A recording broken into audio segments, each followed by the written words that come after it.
Hi, folks. This is Rick Doc Walker, the DOC. This is John Kime, and you're listening to the Mess Hall with Rally Captain and Tailgate Ted. What's going on, Rally? How you doing, man? Ted, man, I am ecstatic. And I say that because there's light at the end of the tunnel. It's not happening fast enough, but the fact is, it's happening. So, everyone just slow your roll. This thing is going to happen with all this information that's coming out. So just slow your roll. Let's get it. I hear you, man. I hear you. And I've been getting concerned, then I've been getting excited, and then concerned again, because during our last show, literally during the show, the report came out that Jeff Bezos hired that one firm to do research on the Commanders and see what an actual investment and purchase in the team would look like. So at that point, if I could do a backflip or a cartwheel, I would have been doing it. And then all of a sudden a story came out that Dan Snyder's blocking Jeff Bezos from putting a bid on the Commanders. Thinking, you got to be kidding me. What the hell's happening? Well, guess what, Mess Hall listeners? We're actually having AJ Perez from Front Office Sports join us here in a little bit to talk about everything. AJ has been all over the sale of the Commanders, on top of a bunch of other stuff.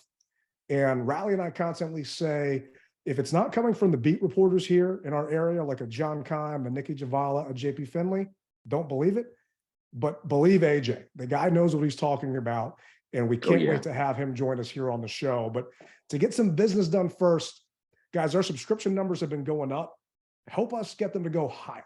When you get a chance, pause this. Click on subscribe on whatever platform you're listening to us on.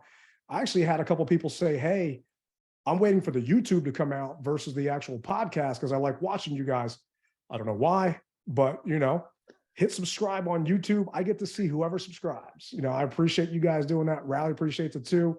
And Definitely. It helps us with our sponsors. So make sure you guys are doing that. But to get to some football news, before we start talking about ownership news, the team finally released Carson Wentz. Don't know what took him so long, and don't know why they were waiting as long as everything happened, but Carson got released, and they also released Bobby McCain on Monday this week. Wasn't shocked about releasing Carson. We all knew that was going to happen. Yeah. They saved $26.2 million in cap space by getting rid of him. But cutting Bobby McCain, I was kind of shocked at that. We're thin in the secondary. They generated $2.32 million in cap space, but Bobby also has a dead cap number of $2.8 million. Were you surprised like me, or did you kind of see that coming? Oh, I was shocked. I mean, we all knew Carson was gone. And like you said, we were surprised that it took him as long as they did. But, they had to change a couple tires or something on his car. So maybe that's what gave him the deal to so long. But as far as Bobby's concerned, I was not prepared for that at all. Maybe they're just trying to make more money for Curl or make more money for free agent to come in. Who knows? The rest is to be seen. And this is the time where we can set our sights higher, but get let down when they bring in Wild Goose or somebody like that. You know what I mean? So, but he got an extension. Wild Goose got an extension. But, he did. Wild Goose, I think Milo Eifler, a couple other guys, like some of the lower name guys, they extended some contracts to, which is, hey, I'm happy for them. We need depth. You need camp bodies. Your roster starts at 90, then you got to will it down to 53. So there are points during this season, during training camp, where they didn't have enough offensive linemen for practice. You need bodies out there, and I'd suit back up, but I don't think my insurance company would be happy about that. But I mean, I think you're right. I didn't think about it from the Cam Curl perspective, trying to free up some money to hopefully extend him, because they need to extend Cam now before he hits next year, when it's that last year and he says, hey, maybe I'll test the open market. But I was seeing out there that we got a pair of young safeties. You got Cam Curl and you got Defoe, Derek Forrest. But the problem I got is I need depth. We didn't have a ton of depth in that defensive secondary, and letting Bobby go, I'm good with it if you have a backup plan. And I don't know if there was a plan in place, and the legal tampering period is March 15th. So that's coming up in 14 days. And for those wondering, 14. it's Wednesday, March 1st right now. So 14 days, you can legally start talking to players about it. And that was the whole thing last year where the Buffalo Bills talked to J.D. McKissick. McKissick decided he wanted to be a Buffalo, but you can't actually sign players until the 17th. So then the Commanders came at him with the exact same offer, and he decided to stay here. So don't believe it until that ink is dry and it's actually been submitted to the NFL. Yeah. Something that was submitted that you and I have talked about, the team placed a franchise tag on Daron Payne on Tuesday. They were the first NFL team to actually apply a franchise tag. And some of our listeners don't know there's differences with franchise tags. You've got an exclusive tag, which means that player cannot negotiate with anybody. They can only talk to you. If they don't sign that tag, they don't play. It's as simple as that. The Commanders placed the non-exclusive tag on Daron Payne, which means Payne can negotiate with any team he wants to. The Commanders have the chance to match whatever offer Daron gets. If they don't match that offer, then Daron signs with that other team. The Commanders get 2 first-round picks from that team that is going to get Daron. I don't see that happening. And from a dollars and cents perspective, the average money you pay a player between an exclusive or a non-exclusive tag is the same amount of money. The transition tag is actually the average of the top 10 players at the position, where the exclusive or the non-exclusive is the average of the top 5 players. So they could have saved themselves money if they did the transition tag, but if Daron signed someplace else, they'd get no compensation. So that's why the team didn't do that. And this means the team is offering Daron $18.9 million. He has until July 15th to sign that deal. And the team said that they're still negotiating with him. So this doesn't mean, like it did with Kirk and with Sheriff, that, negotiations were done. And those negotiations didn't end when the tag was placed, but we all know what happened when we did this dance with Kirk and when we did this dance more recently with Brandon Sheriff. Always a bridesmaid. Yeah. Well, this tells me that 2 things. One, they don't want anybody else to deal with them. But on the other hand, it tells me, okay, go ahead, and if you want to give us 2, give us 2. That's what that tells me. Right now is a stopgap. So let's just see how serious those other teams really are. We know Daron probably doesn't like it. And I know this is a different time with our organization. So before, when they would say we're still in talks, I wouldn't believe it, because we knew that they weren't in talks. I mean, how many players have said, no, they never talked to me? I think Big Swaggy said that they never talked to me. I wanted to talk to them, but they never talked to me. So I think that we've turned the tide a little bit as far as a little bit of the honesty is concerned. I hope. So with that being said, I think that they will be in talks. And I think that they really realistically do want to try to get a deal done with them. It's just, hey, bro, this is where we are. We don't want to let you go, but we understand you got to put food on your table as well. He definitely does. He definitely does. But did you see the Don Van Natta ESPN story that just came out the other day? I did not, Ted. I've got a lot of things going on, so I just basically heard bits and pieces of it, and I haven't been able to actually delve into it. But talk about it, bro. I've actually been jealous because I'm seeing your Instagram and you lounging on some type of just dock, hanging out and relaxing. I'm thinking, yeah, that's probably why you missed all this. But Don Van Natta came out with an article. It was Tuesday morning, 7 o'clock in the morning, basically alleging that the previous owners, the minority owners, saw in a financial audit that Dan Snyder took out a $55 million line of credit. And that's not allowed without board approval. The line of credit came out from Bank of America. They brought this to the NFL's attention, and the NFL basically tried to sweep this under the rug.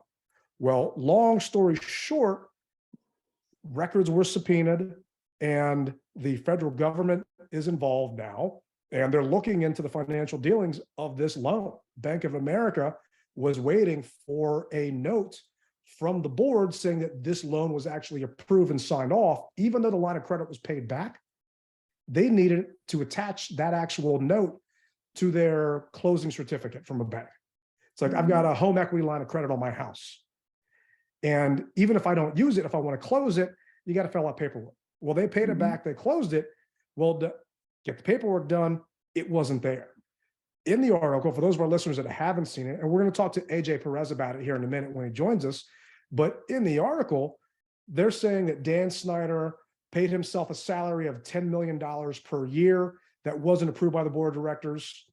He charged the team $4.5 million to paint the team logo on his private jet as an advertising expense. I mean, he had a couple of lavish parties, and I get it. He's the owner of an NFL team. He can have those lavish parties, but he's going back and charging the team for those parties and charging the other owners for those parties.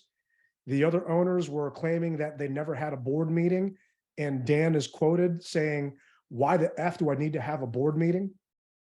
And just different pieces that have come out. So I was getting concerned that he's not going to sell, because articles are coming out from Sportico and others out there that he technically doesn't have to. And I've been saying this on our show for a while now, that until he has to pay the NFL back that $450 million, he could still keep the team. But now laws getting involved. You're talking bank fraud, wire fraud. All these are alleged. The team is denying this, but we're now talking not the NFL law. We're talking federal law here. Federal law, that definitely has a chance to truly make a big shakeup. And if he doesn't want to do this, well, it might not be up to him anymore. Well, Ted, I always say, man, we all reach our breaking point. And, you know, possibly in the past, it's like when he said, "I will never change the name," you know, he reached that breaking point where he had to. Now we're seeing that all this other stuff is coming out, and that breaking point is closer to what we think it is. So I'm just gonna try to sit back, count my chickens, and let them hatch naturally. I don't want to put them under a warmer. I don't want to do anything like that. I just want it to happen. And I think that it will, man, because as I was saying before, how much more can a person take? You know, how much more can a person take? How much would you want to take? At some point in time, your family says, "Dad, husband, whatever, let it go. Let it go." Yeah. And he's not even here, though. And from how much more can a person take is if you're isolating yourself in a foreign country or hanging out on a yacht that he was charging the team for to pay for his employees on that thing, you know, is he affected by it? Is he seeing it? And it's almost out of sight, out of mind. But what I am hoping is that the NFL is seeing these things and saying, how much more can this fan base take? We already see that the Commanders are not doing well in attendance, and it's about revenue share. So for me, it is just more stuff for the NFL owners to use to convince those on the fence to potentially vote him out. If they don't have 24, then just throwing numbers out. Haven't heard this, but the 16 that they do have, then they're using this and they're texting the articles to owner X or owner Y saying, "Did you see the latest on Dan? Did you see what ESPN just came out with?" And, you know, I get the whole Washington Post conflict there, but I'm sorry. I've met Mark Maskey. I don't think they're coming up with these stories because Jeff Bezos is telling them to write them, but just take the Post out of it. The ESPN article that's taking documents from court cases and subpoenas that Dan got is just damning evidence that hopefully the other owners are either looking at it themselves or they have people letting them know what's going on. So when they do meet in Florida coming up in the next week or so to talk about the agenda for the owners meeting at the end of March, that maybe that's back on the table, because the latest article said that the NFL owners, and I don't know if I can pull it up exactly, but the NFL owners are angry because Snyder asked for indemnification. And for those of our listeners that don't know, that basically means he wants a get out of jail free card for anything that comes out after he sells the team. And he also wants the results of the Mary Jo White report to be concealed and not released. And the team has come out and stated that this is not true, that the story posted by the Washington Post regarding the transaction process involving the Commanders is simply untrue. So I want to share both sides of that, but in the eyes of the public, the man's guilty just based upon his past sins, and everything is piling up. Mm-hmm. And I'm not wishing ill on him, but I'm at the point where ABD, anybody but Dan, because I am just tired of this. And this actually came out after our show last week during Eric Bieniemy's press conference. Jason Wright actually said that there's nothing but upside. And I don't have the exact quote. I'm trying to go back and look at it.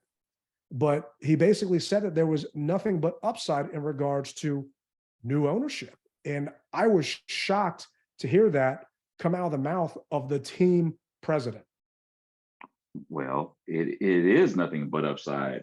I mean, think about right now, we are thirsting for water.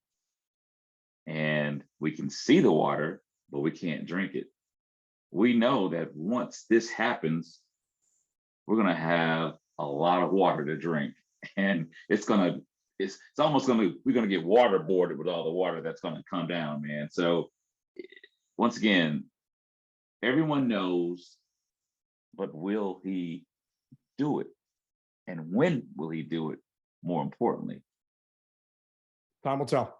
Time will tell on that. And our guest of the hour, AJ Perez, just joined us. So I want to welcome in AJ Perez from Front Office Sports. AJ is a senior reporter for FOS. He's actually been doing this for more than a decade with USA Today, Fox Sports, CBS Sports. The guy has been all over everything Commanders. AJ, thank you for taking the time to join Rally and I in the mess hall.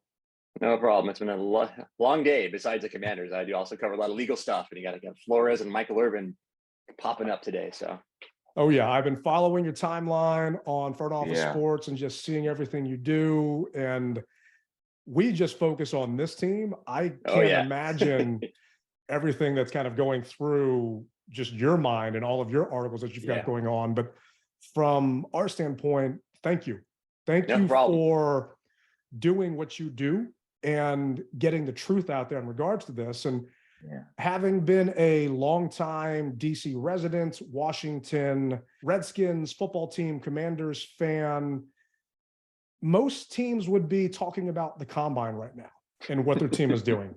But here in the DMV, it's a little bit different. We're more so concerned about the sale of this franchise. Is there truly a light at the end of the tunnel?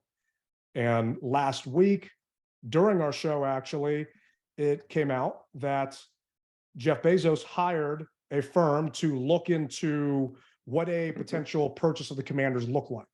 Yeah. And until then, I was thinking and telling our listeners that, Snyder, it's been constantly said, don't know if he's going to sell to Bezos. Don't know if it's going to happen. But when that story broke, there was a little bit of a light.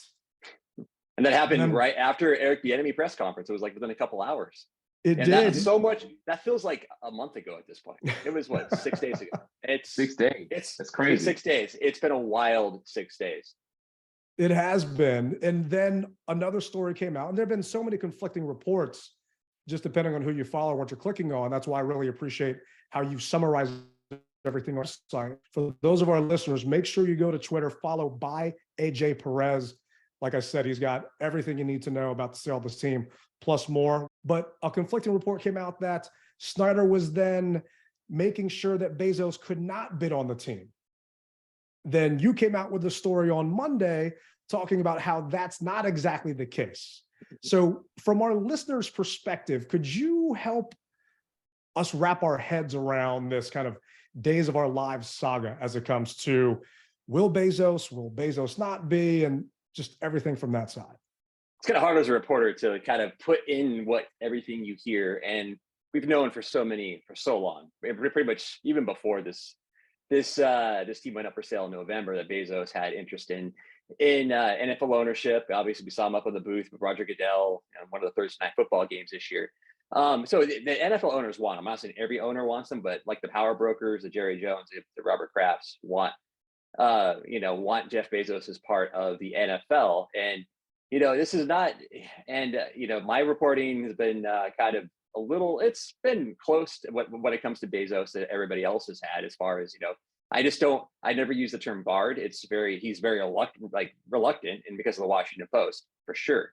But, there's what's happening behind the scenes, which has been happening probably more the last couple of days, is that people are kind of lobbying for Bezos, and the people being, I can't say exactly NFL front office for sure, but I know some owners, I don't know how many and which ones exactly, but some owners are actually trying to kind of play the role of basically, a power, again, kind of a broker in a deal between Bezos and Snyder. It's the most straightforward path. It's the quickest path to sale.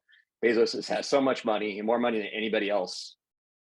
Probably was only the third richest person in the entire world. But also that, he has some, ties to DC. I know the Washington Post is holding the back a little bit. But it's also, he's also, he's going to be able to spend the money for a new stadium, and be able to improve the facilities. And, it's the most straightforward path. And I'm not saying it's the only path. I think Harris is also in there. And that's why the top three I said yesterday, which I had been hearing for 2 days before I reported it, was that it was Harris, Bezos, or it's going to be Dan Snyder keeping the team. And that would be I think that would be the worst option for the NFL. I know a lot of fans around here aren't very keen on Mr. Snyder. So I think and we've seen why over the last couple of days of reporting by other outlets. Yeah, I remember seeing your post and number 3 being Dan Snyder, and I was actually surprised at that. But then Sportico came out with an article, I want to say yesterday, talking about how the NFL might actually want Dan to keep the team because of the, I guess, legal battles that they can see themselves being in with Dan or going against Dan down the road. And the Washington Post came out with an article that the team has since said is false, saying that Snyder is looking for indemnification for anything down the road. And I think it was Stan Kroenke actually asked for the same thing when it came to the— No, he signed it. He signed the document. He signed the document before the team, basically when the team was allowed to, basically before the decision to allow him to move to LA. They made him sign a document saying anything that comes out of it, I'll handle it, and he didn't. So this is why the indemnification thing was met with, like, I wouldn't say laughter, but it's like, oh, come on. I mean, we already had a guy who Kroenke has more resources than Dan Snyder, who has already owned 2, now 3. The NFL was the 3rd team. He already owned an NHL team and the NBA team. So yeah, so you have that, and then you're going to have Dan Snyder come in. I think more likely is going to be, and we get to it later, is going to be maybe some debt relief. The NFL is basically the co-signer in all these loans. They're not the bank, but they do back the loans that Snyder took out to buy out the co-owners. And I could see them coming down with, maybe cutting off a piece of that, nearly $1 billion, around $1 billion of debt. I could see that, but identification for a lot of the things that he has been. We've seen Congress. We saw what Beth Wilkinson had. A lot of the things point back to Snyder. Not everything can be heaped upon him for everything, but there's enough there where he had some involvement. Where you give someone like that a blank check, not knowing what's going to happen. There's 3 investigations that we know are out there. Mary Jo White, U.S. Attorney's Office, the grand jury, and here in Virginia, and also the Virginia Attorney General, which is still ongoing as of yesterday when I checked. So AJ, I got the question that I have is, so why do you think now we are actually able to peel back the onion and see his business dealings, since for so long he's been Teflon Dan? Yeah, it's a lot of it. People always look at the timing. I think that the first ESPN story that dropped last fall happened right before they played. They had right before one of their games. I don't know if it was a primetime game or I can't remember, but it was like literally right before a few hours, well, maybe a day at that point before. And it was like, that took people away from talking about the football team again. And obviously that was pretty damaging, that Dan that has dirt on other owners and they're worried about that. But the timing is very interesting. Part of it, as I reported Monday, before all the other reports came, was like, the other owners I've talked to were just getting just I would say annoyed. I mean, they're just like, where is the sale going? We're three plus months into it, and what's going on? And there wasn't much. And we didn't have. We had a couple of visits. We knew a few of the candidates. He's Bezos hasn't bid. We knew that. He's looking for $7 billion, which I reported a couple of days before the Super Bowl when I was in Phoenix. And it's like, he was holding out for more money, but at one point it's like, there's nothing. I'm not saying anybody's behind it. The timing's probably very coincidental, but it comes at a juncture where the combine's starting. We have a special meeting next week in Florida, and then you have the full owners meetings coming up in Phoenix, which I'll be at. I don't think you read into the timing. It's stories happen when they happen. I have somebody who has written stories at midnight or 1 a.m. You go with what. You will go with the story when you're comfortable and your editors are comfortable with it and you're sourcing solid. But I know the ESPN story, Dan Bennett has been working on that. This is I don't need to talk about other reporters, but he's working on that a long time. There's been whispers of that for a while. And in fact, it goes back to October.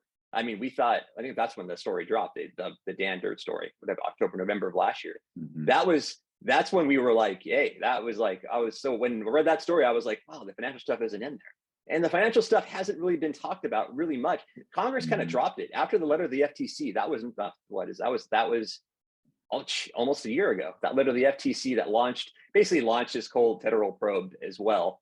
But it was, and launched the attorney generals in DC, Virginia, and Maryland settled. DC has 2 lawsuits. Virginia's still going. That was a big jumping off point. But we didn't see any of the financial stuff in the final findings from the House Oversight Committee that came out in December. We didn't see much of the financial stuff in there. That was kind of that at that time. I was like, well, we heard, when you're in this beat, you hear like what other people are working on. You don't know what they're working on. I don't want to steal other people's reporting or try to jump off and try to beat them for the hard work that they're doing and that ESPN and Dan Bennett did. But it was interesting. I was like, it dropped Tuesday. I had the subpoena last Wednesday, a week ago. I had that subpoena. I broke that there was a subpoena. I didn't know what they were looking at exactly. Got a statement from the team. Got a statement. Got a no comment from the U.S. Attorney's Office as always. So we knew a little bit then that something was going on. And a lot of this leads back. There's several things. A lot of this just goes back to what the co-owners getting annoyed at Snyder. That caused a lot of issues back then. That was settled. That was supposed to be settled a couple of years ago. But when you have 3 rich or very rich people who were basically were denied, they wanted Dan Snyder to sell the entire team. They get more money that way. Instead they took not $900 million or close to that for the 40%. Snyder had to take out a lot of loans, and we saw how much the debt load was in the latest ESPN story. We knew the debt we didn't know how much cash Snyder put into that, and it ended up looked like not much. So he has, carrying about $1 billion in debt. And there's been rumors here in Ashburn. I'm in Leesburg, but when I'm in Ashburn, next door, there's been you hear rumors of like, oh, they got to move stuff around. They're having trouble with this, trouble with that. Never. And I've spent 2 years looking into some of the stuff, and it never points back to Snyder or that there's really issues. And that's a credit to the people they hired after they fired Bruce Allen and everybody else, including Jason Wright and Martin Mayhew. They do have a good job. They do a good job with kind of, I would say damage control, but everything's fine. Don't worry about it. But that's it could be on their end. I'm not. There's that could be the case. But there was all this stuff comes, and it just paints it in paints Snyder in a worse light. And we already know, even before the summer of 2020, when the Washington Post dropped those 2 stories that started all this, it wasn't rosy around here. The team was not successful.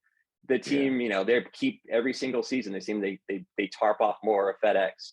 And every single season we see more. The fans that do show up, it did rebound in last season. The attendance did rebound a little bit, but half the fans are there for the other team, especially if you're going to play someone from the Eagles or the Cowboys or other NFC East teams. That you see, or even the Green Bay Packers. I mean, they had the homecoming game, and it was like all Green Bay Packers fans.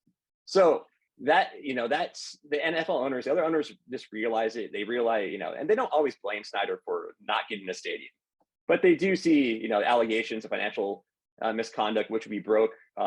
It's been almost about a year ago too. It was. So we broke the story that that ended up being part of this Dan Bennetta story, and I just did not. We just that was pretty big for a startup. So we did that, and we kept going on as best we could. We kept breaking stories. But I'm only one reporter, but I'm glad others are on it, so this stuff gets out there. Yeah. And you've been doing a great job. And once again, we're joined by AJ Perez from Front Office Sports. AJ, one of the other questions I have for you is, going through this bid process, Rally likes to say, he was what was it on eBay Rally you used to do at the last minute? Oh, I used to hawk bids. So he would wait until the last minute and just outbid people on eBay when the timer was going down to 0. And we know that Bezos has not put a bid in yet. That I'm trying to remember the gentleman's name, put the bid in for $5.5 billion. Fertitta. Fertitta put his bid in. Yeah. And there's stories out there that Snyder's not going to sell if it doesn't get to $7 billion. And that some people are thinking, exactly, it's not going to get there because knowing that how much a stadium is going to cost, knowing how much the facilities are going to cost. The NFLPA just came out with their report card maybe an hour ago, talking about how the Commanders are 32 out of 32 teams in regards to facilities. The training rooms. The training. The facilities in Ashburn are 30 years old at this point.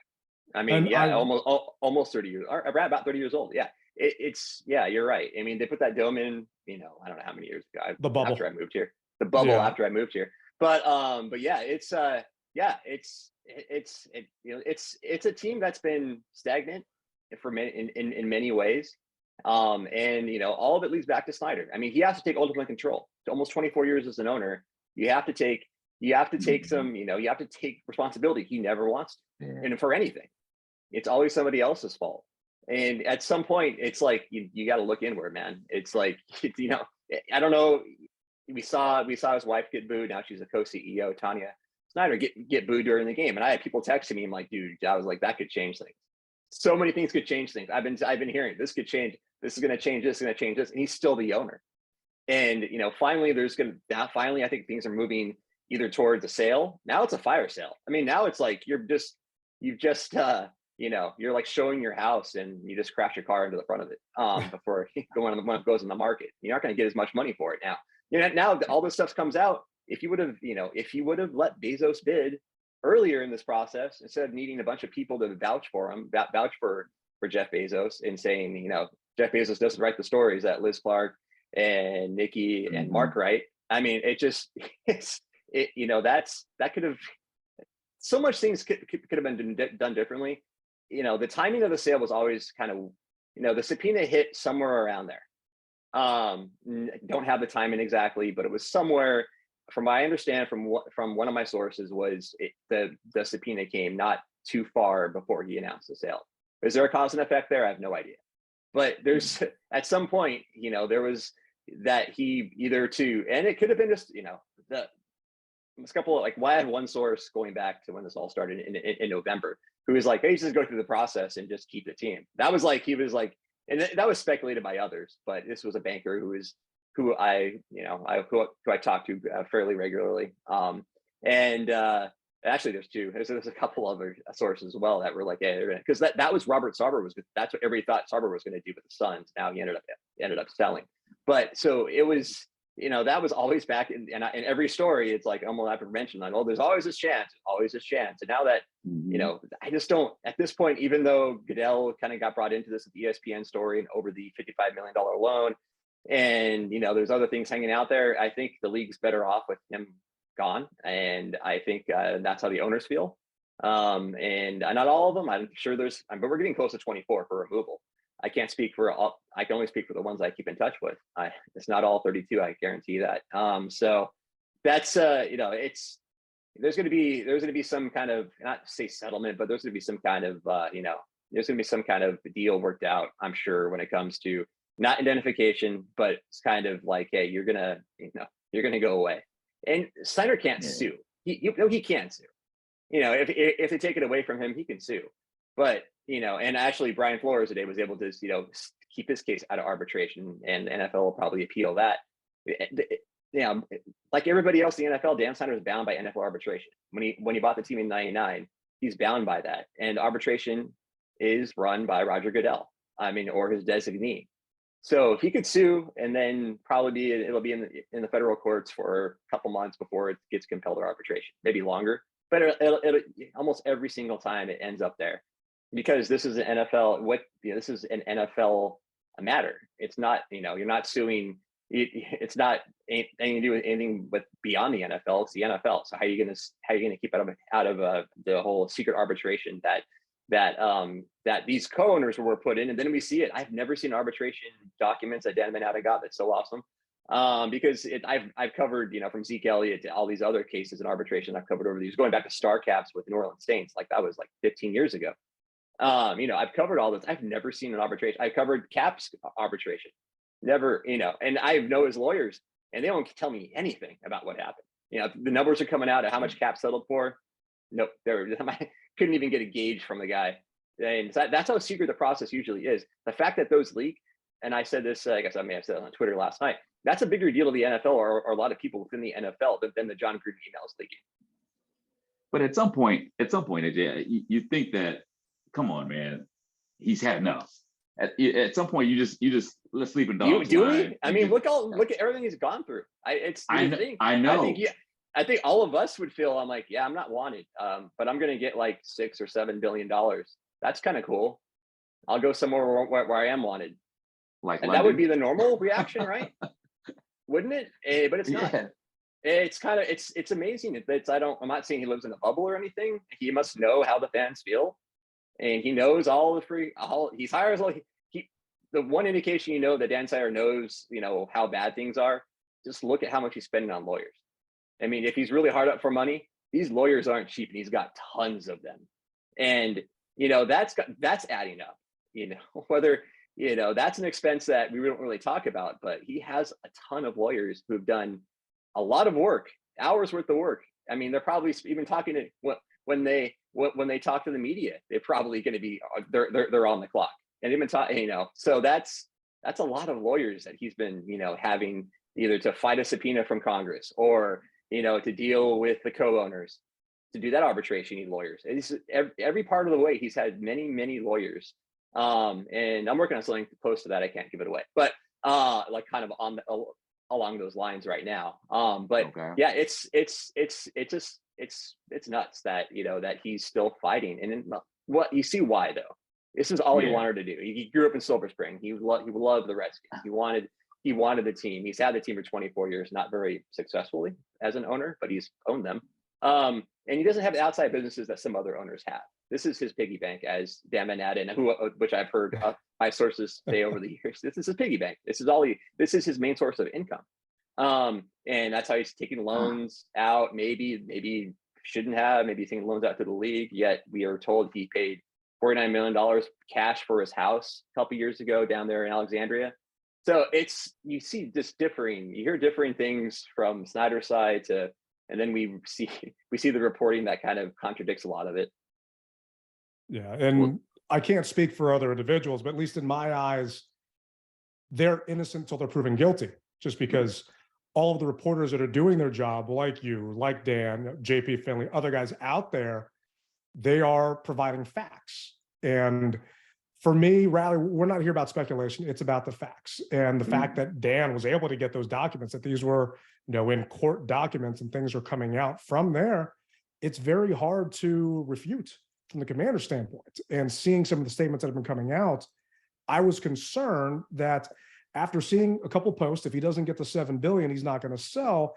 But now after seeing the ESPN story and the alleged 55 or $50 million line of credits that was not supposed to have been approved by the board of directors, that to me is damning. If that actually holds legs. I mean, you came out with the fact of the subpoena and then now seeing all the different pieces of that and just how petty that got with the 4.7 million or 4.5 million for putting the old Redskins logo on his airplane and so on and so forth. That was the best part. That was my favorite part of the story. Maybe I'm weird. I cannot believe you're just putting $4.5 million for the logo on your airplane, on your private jet. Just a thing that you could have done with the money for charity. And I know that's the one thing that I get crap whenever I say this. The Brownlee, one of the attorneys, like put one on TV and said, "Oh, AJ Perez, has had critical coverage," said because I tweeted out that I was calling around because I heard vendors were getting paid slow. This is all this money stuff I've been chasing. But I called around and I guess I talked to a vendor for a transportation company who lost her husband, and Snyder stepped up and paid for her kid's college. So now I'm fair. I'm tweeting that. I got killed on Twitter for saying that. Then Brownlee goes on the air right afterwards and says, "Hey, AJ," I'm like, "Great." But yeah, that's what I've been. So it's like we're all fair. We all but Dan does things that we don't know about as far as charities and stuff. And he's pretty and he's actually pretty generous, worth a lot of things. But that whole $4.5 million for a logo on a plane, when that money could have been used in so many better ways, upgrading the weight room, doing something else with that money for the team, that's what that's pretty, especially outside. He's already known for signing past their prime free agents, at least early in his ownership. Beyond. Yeah, I mean, I can definitely, concur that he does do a lot of charity stuff behind the scenes. I organized Chief Z's funeral, Zima Williams. Z was a good friend of mine, and I organized that through the team. And they at first did not want people to know that they were paying for it. Yeah, they don't. They like keeping all that quiet, and that's awful. Because he would not be saved by if everybody knew what he did. Charity, being seeming more human by doing those things. It wouldn't save him, but it would help. Not doing media interviews. I don't think I had a story out. I don't think he's done a media interview since 2014. I mean, that's, that, and he owned two stations, or one of the stations here. So, I think that was the last time he was on when he owned that. I think he was talking, I don't remember who he was talking to, Cooley or something back then. So yeah, there's a lot of things that could have helped Snyder before all this happened. Goodwill, being more accessible. Him suing that fan, I would have sued the fan too. But there's other things that he could have handled that better probably. But I don't. She was not without blame for that. But there's other. So but when the narrative starts and you're losing, that's you got to do something. The narrative was never. There's always a honeymoon period with an owner, and I was still in California in college when he bought the team. But there's a lot of things he could have done over the years, including being more forthcoming to fans and being more accessible to the media. Not that we have to bow to us, but even just showing up to events and being around fans. There's so many things he could have done better, and he's probably gonna look back and look at all the mistakes he's made, and that's got to be one of them. Yeah. Well, I'm gonna bring it on home, AJ, and our listeners as well as the viewers want to know, in your professional opinion, when is this going to happen and be done finally? Oh, I said Thursday after the BME press conference. I was like, yeah, I might know in 3 or 4 weeks where this is headed, or we may actually have a bid in, an application in. I have no idea at this point, man. If he stays and fights, and it's gonna get so ugly. We're gonna be doing this for at least for a few more weeks, and then you got to look. It's going to take almost 2 months before the application goes in, before there's going to be a vote for a new owner. So we got to factor that in. It could be less than 2 months, could be 5-6 weeks, but at least even if it comes out today that we have an owner, or a prospective owner and the bid's been accepted, it's going to take a while, and that's going to be a while, even 4, 5, 6 weeks at that. Well, once again, we're joined by AJ Perez from Front Office Sports. And AJ, thank you for being so gracious with your time. One last one for me. I've thought in my heart that he would not sell to Bezos just because of everything happening. And even if Bezos comes in with the higher bid and offers more money, and that's why I think Bezos hired the firm to make sure he's not bidding against himself. But I feel that Snyder would take less money just to not sell to Bezos. Yeah. Would the NFL allow that, or do they have the power to force him to take the highest bid? Yeah, they can't force to take a higher bid, but they can deny. They can deny the whoever he picks that paid less. Now there's a sliding scale. I think if someone bids $200 million less, even $300 million less, $300 million less, it's probably at this point, with all this going on, probably more likely that they're going to vote to approve. There'll be a discussion about it for sure, because you don't want it, especially if the other person you're leaving out is Bezos, and the owners want Bezos, and there's no guarantee when the next NFL team will come on the market. But there's if it's like 500 million, if someone besides Bezos or somebody else bids $500 million more and then doesn't want to sell to them, that could be an issue. But then you're stuck back here. You start the process all over again. Look how long this took.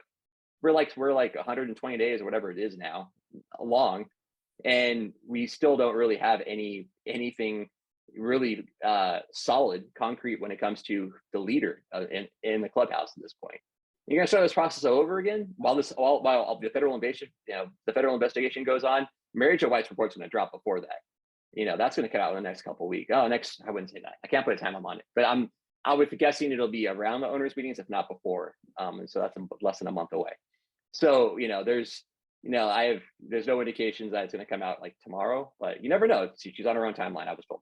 So there's so much hanging out there, and there's this federal investigation could take a long time. Unless they can wrap it up, these federal investigations can take a couple of years. And if it's pretty straightforward, and there's they can find fraud or can't find fraud, they'll say there's nothing there and just move on, maybe. But that's going to be hanging over them during that process. So you're going to be back to square one with federal investigation still going on. We'll have whatever Mary Jo White reported, and that's going to be more. The owners told me not to count on that. You can't count on an investigation to prompt anything, because you don't know what's going to be in it. We don't know, so I just don't think going back to square one at this point, unless it's like a big difference, unless he's really in a bad money spot, and the owners, if they're petty, know he's having problems making his loan payments. They could. That's the other part of it. It's like, if going back to square one, the NFL denies him, he's going to be hard up. And I have no reason to doubt ESPN's reporting, but he's going to be hard up financially. We're going to be talking about the NFLPA is going to get involved if anything even comes close to missing payments to players. What talent? You just hired Eric Bieniemy. You got to pay him. You got to pay all the coaches. You got to pay all the staff. You got to pay all the vendors. And how will game day concessions to the other game day experiences take a hit, because Snyder's actually financially on the financial hardship, basically. So so it's like there's so many things that you can go down any path at this point, and it could be rosy or it can be just bleak, and it could be a little of both. We'll find out. Yeah, there's definitely a lot of gray area, and from a fan perspective, I'm more concerned about free agency and what's going to happen. Are they going to truly be on a budget, or are we going to go after players knowing that Snyder has to put that signing bonus in escrow? And how is that going to affect potentially locking up Daron Payne after giving him the franchise tag and negotiations? And I'm in the belief that it's going to limit our ability to bring players here, because, I recently refinanced my home. Well, I needed to buy a new car at the same time. And, I didn't have the money to do that. And the bank's telling you not to do that. And when you're applying for a mortgage and things like that, they're saying, well, you can't make any big purchases. Well, does he really want to put money down for a player that he's not even going to be the owner of? So the benefits of. Yeah. I think I think there were certain assurances made from what I heard that, that this whole process will not impact, that's what I hear, what I was hearing. But I was actually surprised they fired Scott Turner, and that was I knew there would be much more movement with coaches beyond that. But yeah, we the new league year is what we got 15 days out. So that's when we're going to find out what he can do, what he can't do in free agency, if there's any impact at all. With Snyder denying all this, maybe he'll overspend. And so you never know. Yeah, it's so up in the air right now. It's even hard to predict what's going to happen tomorrow with all of this. And I think after the combine and the next week, you got the kind of the committee meetings down in Florida before the owners meetings. It's more stuff's going to be leaking out, and we'll have a better idea where it's going. It really is all up in the air. But AJ, thank you for taking the time to join Rally and I on the DMV Mess Hall. Thank you. Is there anything you'd like to promote while you're on with us? Yeah, go to frontofficesports.com. Sign up for our newsletter. We get twice a day, once today on it, and once daily, or once on Saturday, once on Sunday. Free newsletter. You get all the best sports business culture and everything else that we offer. And go to our website, frontofficesports.com. Follow me at AJ Perez on Twitter and Instagram. Thank you, AJ. We really appreciate it. No problem. Yeah. Rally and I really appreciate AJ Perez for joining us on the Mess Hall today. But we got to talk some football. It can't just be all about Dan Snyder and ownership. So let's get into it. Time's going to tell on QB1. And we thought that Sam Howell was going to be QB1 coming into the season. Well, Ron Rivera was at the podium yesterday and actually specifically talked about Sam and QB1 and being the starter next year. This was what Ron said.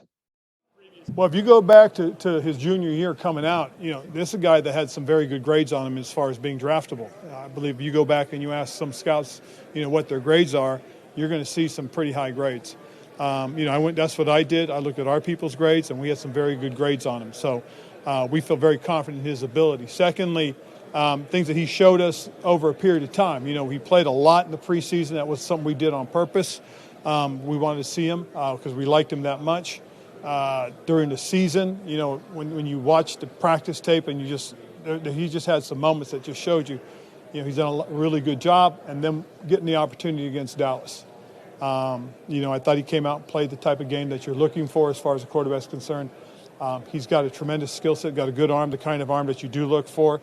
That's one of the things. And again, he's not our starter. He's coming in as a QB1. He'll get a great opportunity to be our starter. But we do want to find a veteran quarterback. We have Taylor Heineke, that's a free agent, that we've got to work through that as well. And then we'll see what happens from there. I'm scared, man. I am scared that Howell's not the starter and they're going to do something crazy and bring somebody in here that is going to cost an arm and a leg if they're allowed to spend it, or that's going to mess this up again. And when a new coach comes in next year, because I don't think these guys are going to be here, whether there's a new owner or not, that they're going to get stuck with basically a quarterback that they don't want. And I was happy because I thought that, hey, the vicious cycle can end. Gruden inherited quarterbacks from Shanahan, and Rivera inherited quarterbacks from Gruden. I don't want the next coach to inherit a quarterback from Rivera. But Howell has the chance to be the starter, but he's not the starter. You feel the same way as me, or you just say, eh? I think he threw the kid under the bus, is what I think. And enough's enough on that. I mean, on one aspect, you say he's QB1. Oh, no, he's not QB1. I mean, at some point in time, I hear what he's saying about you want to try to bring in a veteran, but we've seen how that works for our team, not other teams, for our team. So I think at some point in time, do something different. Do something different. Let the kids start.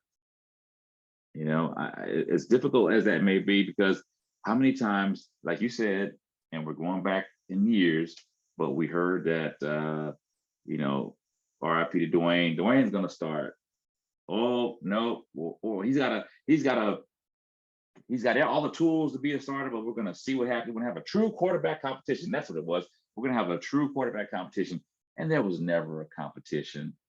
There was never a competition. They had it in their mind who they were going to start, even though it may not have been the best guy for the job. So, that worries me as well.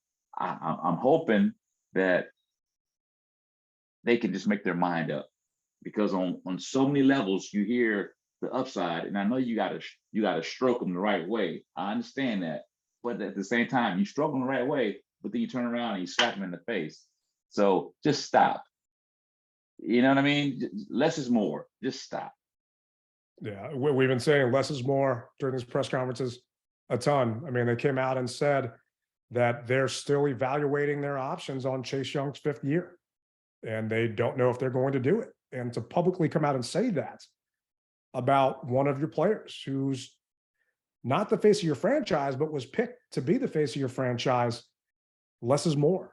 And it came out that Chase met with Dr. Andrews for a checkup, and he got great feedback about his visit. And I don't think it's a shock that that story came out, because the team has to decide by May 1st if they're going to exercise this 5th-year option. And it's been a big debate. Is it worth it? Is it not worth it? You and I talked about it in a previous episode. Those of you that didn't listen to it, go back. All of our past shows are there. But I'm concerned that this front office and staff is going to do damage that is, it's going to be fixable, but don't do so much damage that it's going to take us 4 or 5 years to get out of. They're here now. Okay, you brought in Eric Bieniemy, but don't completely just mortgage the future for this fan base that will be here when they're gone. That's the only thing I'm worried about is, Daron Payne, I'm fine not giving him a long-term deal, but don't mess up Cam Curl potentially not being here long-term because you're being short-sighted and you didn't want to do it, or because you were on a budget. But I really want to thank AJ Perez for joining us on the show today. I know that man has been on the media circuit. The guy is all over it. Once again, make sure to follow him on Twitter and on Instagram by AJ Perez. Rally, thank you for jumping on, hanging out, and doing this. It's been fun. Today's show kind of reminded me of that Blink-182 song, Say It Ain't So. Like everything going on with Dan, I can see him playing this in the background whenever the lawyers call or whenever another story comes out, saying, say it ain't so. I'm not leaving. I'm sticking around. I don't care, but time's going to tell, man. Well, it's all the small things, but this is a huge thing. It is a huge thing, and what did it say? She left me roses by the stairs. Surprised to let me know she cares. Well, Dan, there ain't no roses, bro, and a lot of folks don't care. So let this thing go, man. Like my hairline, let it go. You know what I mean? Just. But anyway, guys, once again, we want to thank you for listening, and once again, AJ, hat goes off to you for taking the time out to join the mess hall with Tailgate Ted and myself. And as we say in every week, you rep it hard, but you don't rep it at all. Tailgate Ted, Rally Captain. We'll see you guys next week. We're out.